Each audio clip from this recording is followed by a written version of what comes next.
Hello and welcome back to Digital Geekery. Today we're going to download and install Windows Server 2019. Microsoft will allow you to download an evaluation copy for 120 or 180 days. You can download it as an ISO. In order to do this, you need to click continue and fill in all your details, and then it'll start to download an ISO. You can use this ISO in two ways. One, you can run it in VMware, or two, you can put it onto a USB. If you check out one of my earlier videos, it's called Creating a Bootable USB with Rufus. It'll show you how to create a bootable USB and do that. Once it's downloaded, we'll just get into the install straight away. So we'll come back once I have it downloaded and we're ready to start install. Now we just boot up the USB here and we select it from the boot.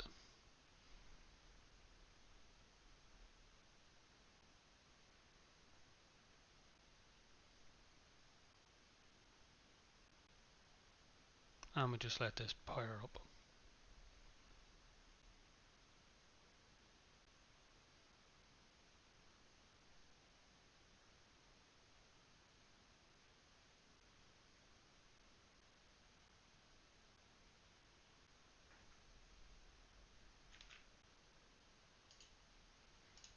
Now this is powered up, all we need to do is hit on next.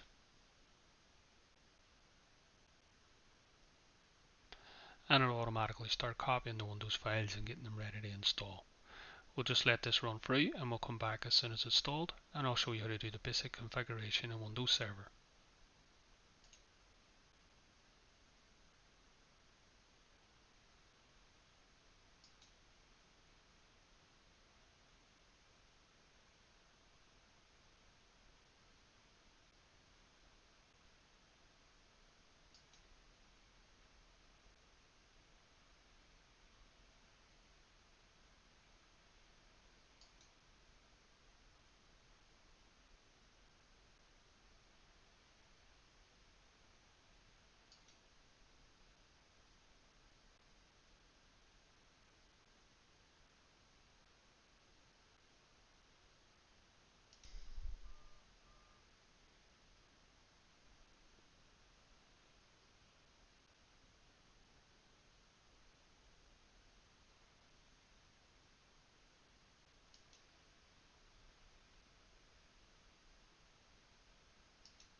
And now that the server is installed, it'll automatically boot up and log into the username, which we give it at the start. And now it's just because I'm doing this in VMware, it's installing VMware tools.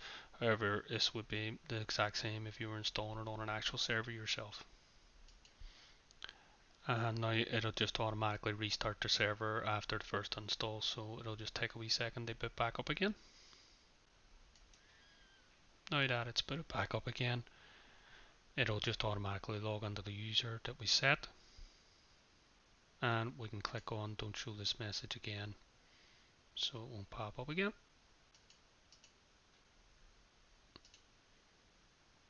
And now we can move on to the basic configurations of a server.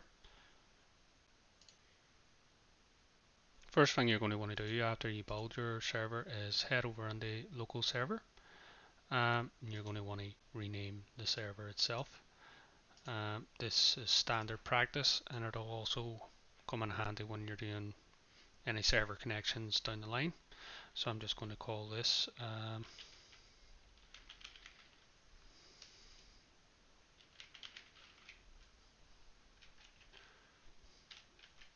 OneSer19 and click on OK. You can name yours whatever you want, obviously.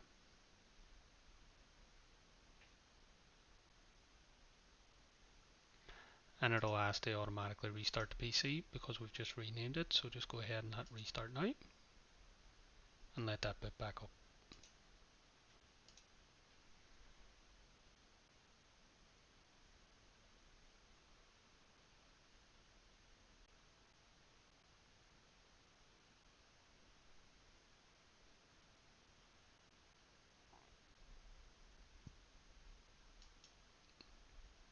And once it's fully loaded back up, you're going to want to go back on the local server from your server manager.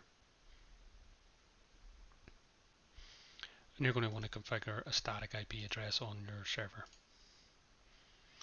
I turn off version 6 here and I go into version 4 and I'll give it an IP address.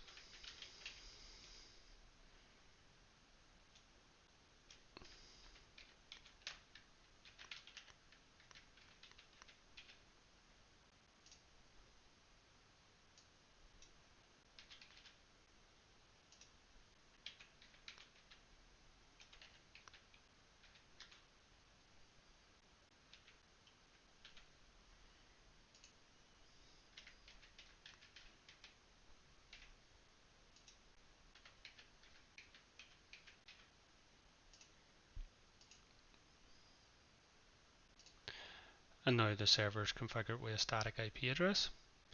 Another thing you're going to want to do is enable remote desktop. If you're going to want to access this server from anywhere else on your site, allow remote connections and hit on apply and OK.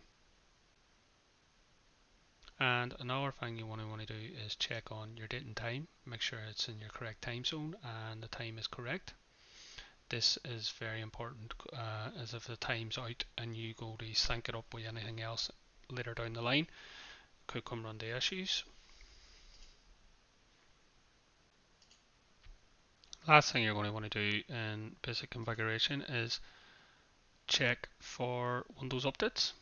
So you can go to settings and you can go to update and security and you can check for updates, and then you're probably going to want to change some of the settings too as well, so it doesn't automatically download and install updates and knock anything out after you have anything set up. So you can do that by clicking on the advanced options just below and changing whether updates are off or on.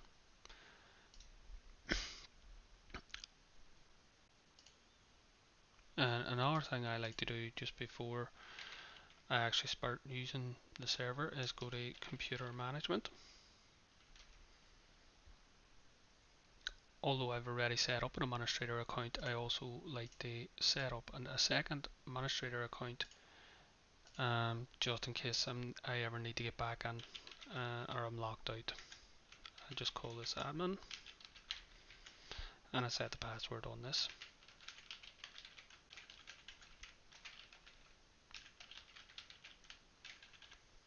Oh,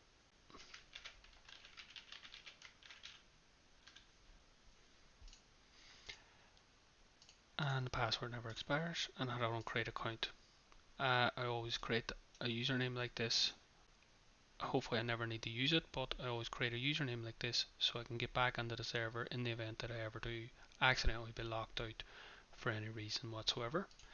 That is how you install Windows Server and do some basic configurations. Now you're ready to build on your project if you need to, whatever you need to do this for. Until next time, thanks.